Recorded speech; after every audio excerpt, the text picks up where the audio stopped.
நான் உங்களோட ஹாஜி. சரி, இன்னைக்கு காலையில பாளையங்கோட்டையிலிருந்து வரும்போது கரெக்டா நம்ம காஃபி மியா பக்கத்துல சூப்பரா தம்பி பதனி உங்க என்னங்க வச்சிருந்தாரு. காலையில பதனி கொடுத்தா சூப்பரா இருக்கும். பதனி நொங்குறது எவ்வளவு தம்பி?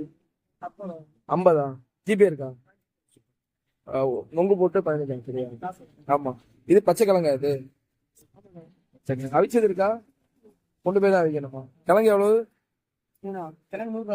கெட்டு 100 ரூபாயா இல்லாட்டினா ஒரு கெட்டு 100 ரூபா. கிழங்கு வந்து பொங்கல் முடிஞ்சதுனால நம்ம பொங்கல் சீசன் கிழங்குமே இருக்கு.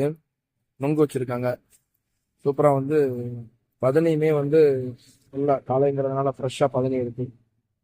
காலை நேரத்துல சூப்பரா நொங்கு போட்டு பதனி கொடுத்தீங்கன்னா உடம்புக்கு ரொம்ப ஹெல்த்தியா சூப்பரா இருக்கும். பனை ஓலையில ஃபர்ஸ்ட் நொங்கை வெட்டி போட்டுறாரு. ஸோ அந்த நொங்கோட சேர்ந்து அந்த தண்ணியும் வருது. நீங்க பதனியை வந்து தனியா குடிச்சீங்கன்னு வைங்களேன், வெள்ளை கலர்ல இருக்கும். ஆனா அந்த நொங்கோடு சேர்த்து பதனி குடிக்கும்போது அந்த கலர் லைட்டா மாறும்ல, லைட்டா அந்த மஞ்சள் கலர் வரும். சூப்பரா அந்த மஞ்சள் கலர் வரும். உடம்புக்கு ரொம்பவே ஹெல்த்தி. காலை நேரத்துல இந்த மாதிரி இளநீ பதனி இந்த மாதிரி குடிக்கிறது வந்து உடம்புக்கு ரொம்பவே ஹெல்த்தி. ஸோ இந்த மாதிரி நம்மளுடைய என்ன சொல்றது விவசாயிகளை வந்து சப்போர்ட் பண்ணுங்க எல்லாருமே. ஒரு கிளாஸ் தானே? சூப்பர். இன்னைக்கு காலைல இறக்குனதானா? பதனி ஒன்று ஃப்ரெஷ்ஷாக இறக்கி குடிச்சா மட்டும்தான் அந்த டேஸ்ட் கரெக்டாக கிடைக்கும். இல்லாட்டினா ஒரு மாதிரியா ஒரு தோற்பு தன்மை இருக்கும். பாத்தீங்களா கன்சிஸ்டன்சி சூப்பரா இருக்கு. கலருமே நல்லா வெள்ளை கலர்ல ஜம்முன் இருக்கு. குடிச்சு பாப்பா.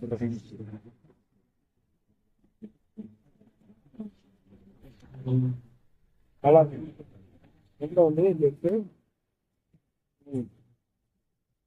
கரெக்டான ஒரு இனிப்பு இருக்கு. நொங்கு வந்து தனியாக தான் சாப்பிட்ற மாதிரி இருக்கு. சைடு வந்தீங்கன்னா தம்பிக்கு சப்போர்ட் பண்ணுங்க. கரெக்டாக நம்ம காப்பி மியா பக்கத்துலேயே இருக்காரு. பாளையங்கோட்டை போகிற ரோடு கரெக்டாக நம்ம பைபாஸ் ரவுண்டானது வந்தீங்கன்னா ரைட் சைட்லேயே தம்பியோட கடை இருக்கும். வந்து சப்போர்ட் பண்ணுங்க. சேனலை ஃபாலோ பண்ணலாம், ஃபாலோ பண்ணுங்க. அப்படியே லைக் பண்ணி ஷேர் பண்ணிடுங்க.